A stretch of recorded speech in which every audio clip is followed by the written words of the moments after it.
Hello, everybody. You're watching another episode of FunSmiths International. So this is part two of our top 12 most anticipated movies for the remainder of the year 2019. Because at this point, of course, there's a lot of movies we've seen already. Um, but at the point that we're making this, again, these are the ones that are coming out. Some of these will obviously already come out by the time you actually get to see this video. But yeah, of course, if you haven't seen part one yet, definitely watch part one. But yeah, at the moment that we're making it, these are the most recent ones that are coming out. So jumping in at number six,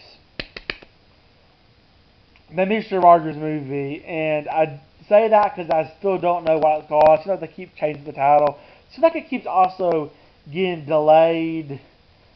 I don't even know if it's still coming out this year, but but as of right now, I think it is though. So it's on the list. If it doesn't come out this year, that's fine. We'll talk about it again in our 2020 list.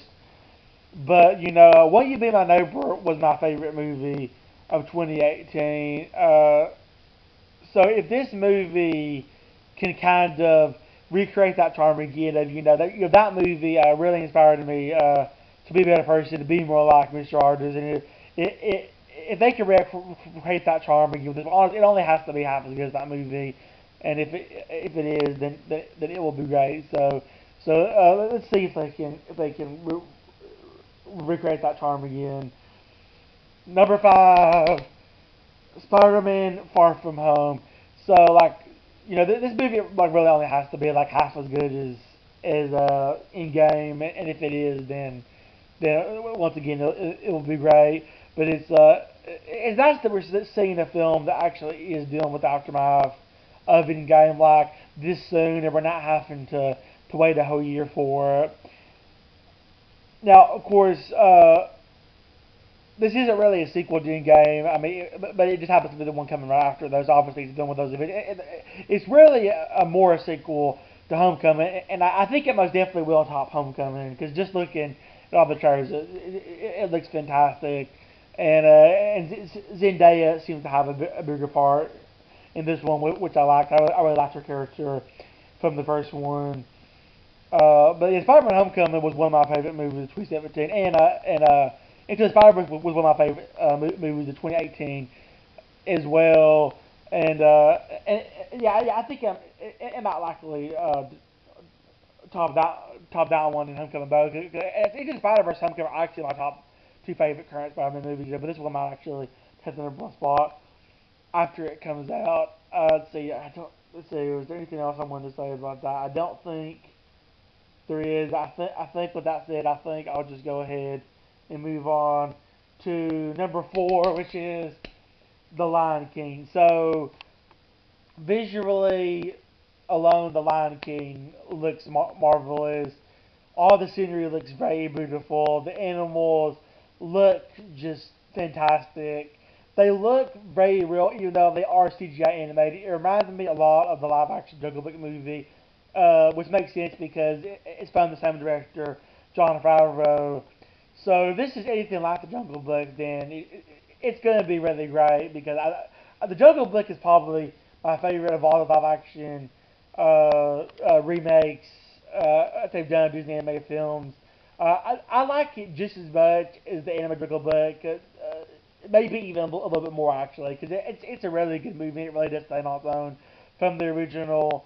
The Lion King is such an iconic movie, though, that I don't know if this movie can be quite as good as it, and that's okay. But that doesn't mean that the movie won't still be really great, because honestly, I have a good feeling it will be. And I do love that they actually got James Earl Jones back to play the voice of Mufasa. He's the only original voice actor that came back, and it's probably mainly because his voice as that character was just so iconic. They probably felt like, we can't really get anybody else as good to play. They got new voice actors for everybody else, but for him to like, no, we need to get Denver Jones back to play him. But with that said, this movie has an all-star cast. I really love a lot of the actors that are in this movie. I think some of them fit perfectly for the roles they're playing. Especially Donald Glover, who's the lead, is the voice of Simba. So yeah, the Lion King. Su- Super excited about it. Coming in at number three, we have Shaun the Sheep 2, Farmageddon. Now you're probably surprised to see this movie uh, this high on the list. But Shaun the Sheep was one of my favorite movies of 2015. I love stop motion animation. I think that it's a really underrated art form. I think it's becoming more underrated too. Army Animation just is a great company, and of course, I love Monster Grommet too. Which, yes, if you didn't already know, Shaun the Sheep is a spin-off to it because the character Shaun was featured in the Monster Grommet short, A Close Shave, and I love a lot of stuff Armin Animation makes. So yeah, really super duper excited about this movie. Assuming that it is coming out this year, but it's another one just like Mr. Rogers that it keeps getting delayed. So I do think it's coming out this year, is right now. So it's on the list for that reason. If it doesn't come out this year, that's fine. I'll just talk about it again. On 2020 later once again. Uh, okay, coming in at number two, we have Stephen King's It Chapter Two. So this is another one you're probably surprised is so high on the list because I already mentioned that I'm not even a big fan of horror movies, but I loved the last Stephen King's It though. So it was an example of a great remake. Why a remake should be. Now I still don't like it quite as much as the original, mainly because of Tim Curry, and it's hard to top Tim Curry's performance. It was as Pennywise. It was so iconic. That being said, though, Bill Skarsgård, who played Pennywise, the last one, did an extraordinary job as well. I think he really tried to honor Tim Curry when he played it, but I think he knew that he really could have played it as good as Tim Curry. I don't think he was necessarily trying to. He was just trying to play it as well as he could. I'm sure that he really looked up to Tim Curry a lot. The other actors were all great too. The kids were great. Finn Wolfhard from Stranger Things played Richie in it. He was really good. I thought Jack Dylan Grazer was really good as as Eddie too. Those are the only actors I really know by name that were in the movie. I can't really remember the names of any of the other ones, but they were all really good too. Bill and um, Ben. Yeah, I'm trying to remember all the kids. Mike. Yeah, the they were all really good. So yeah, I'm really super duper excited about this movie. Plus, Bill Hader is actually in this one, so that's another reason to get me excited. But I'm really interested to see how they're going to present the adult portion of the story. And I love seeing the kids so much in the previous one that I really am interested to see what they're going to be like now. As adults. Okay, and with that said, that brings me to number one. And a lot of you probably already figured out what number one is. There's only one film left really at this point that it could be. So that said, no further ado, number one is Dora the Explorer and the City of the Lost Gods. No, I'm just getting in.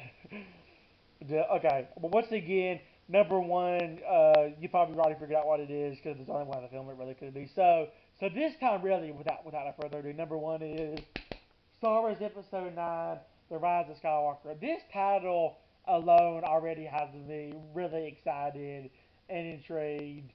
And, I know it's super typical to have this film at number one, but with good reason because no other film is going to have me more excited and having so many questions going in and, just eager to see great sci-fi action, especially since the Avengers Endgame has already come out. And if you know anything about this channel, you know we talk about Star Wars a lot on the channel. The only franchise we talk about as much as Star Wars are probably Avatar: The Last Airbender, SpongeBob, and Scooby Doo. I know you're thinking that's an interesting combination, but yeah, I love Star Wars. I mean, I've loved it ever since I was a little kid. One of the first movies I ever saw actually was a Star Wars movie. It was why really inspired inspired to my love of not just Star Wars but movies in general, and made me interested in movies. And you know.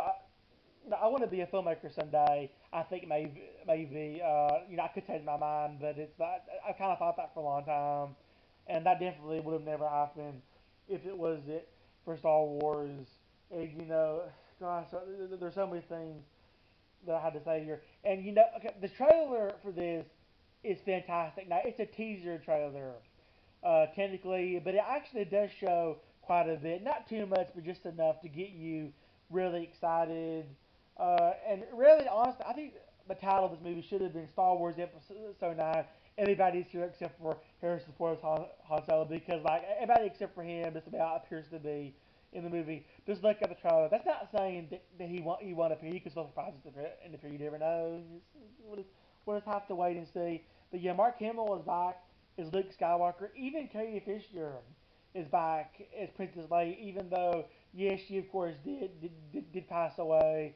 But just like with Don Rickles, they've used older footage to make her still present in this film as a way to really honor and respect her legacy. They'll probably like dedicate the, the movie to her and Peter Mayhew both. Even though they did already dedicate the Last Jedi to her, but they might dedicate this one again to her. That one was dedicated to her and Eric Bakersfield, actually. They did the voice of Animal Awkward, and he passed away pretty recently. Yeah, we've lost a lot of actors from Star Wars recently, too. It's ridiculous. Don't take away any more actors from Star Wars. Please, Mercury. We lost those three, and Kenny Baker, who played R2D2, and I forget his name. I apologize. That played Red Palette. Um, and I think Rogue One was dedicated to those three actually, or those, or no, those two. Excuse me, those two. And then there was a producer I think or something that worked on Star Wars too that was passed away pretty recently. And I think Solo was actually dedicated to her. Though I feel like this film could be dedicated to all the actors in Star Wars that passed away recently. Same with Toy Story 4. For you could dedicate to Don Rickles and the guy that played Slinky Dog. Originally, his name I forgot. The guy that played the Green Toy Soldier. But gosh, there's so many things that I could say about this movie. Um, but yeah, I mean, The Force Awakens was my favorite movie of 2015. The Last Jedi was my favorite movie of 2017, and Rogue One was my favorite movie 2016 as well. So when you have you know a franchise and you have a movie coming out, where there's been a lot of other movies and other sequels and with this especially you have the recent sequels have been really great.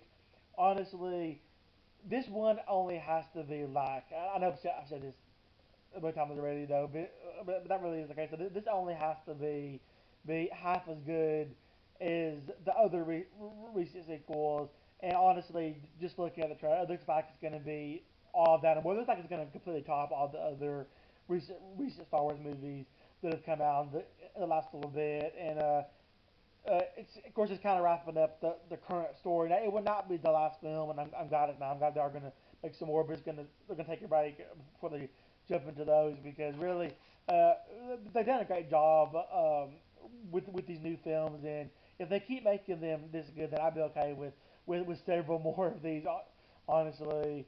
So yeah, I mean, I could not be any more excited. I know I'm really geeking out here at this point, and I feel like honestly, there's a million more things that I could say about this. So I'm just gonna kind of wrap it up here and say, I'm really excited about the rest of the year to come.